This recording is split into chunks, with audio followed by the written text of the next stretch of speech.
When you receive your processor, if it's a boxed processor, it's going to have a large heatsink and fan assembly with it.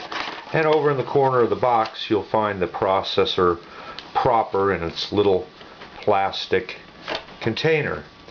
To open the bail, a variety of these are shown on Intel's site and in their documentation, but they all open like this. You lift the small bail level out, it slides back, it lifts up.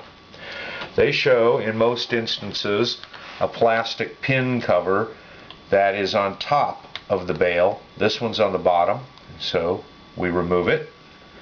We find that there is a small notch. Well, I see several of them there.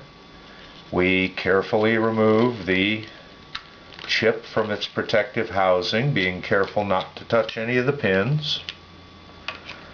And we find the two notches and drop the pin. Drop the processor straight down into the socket, making sure that it's seated properly.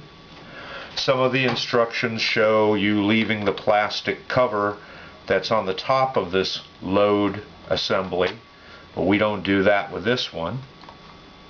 Once again, making sure that it's not moving and making sure that the front of it slides underneath this post properly. We push the bail back down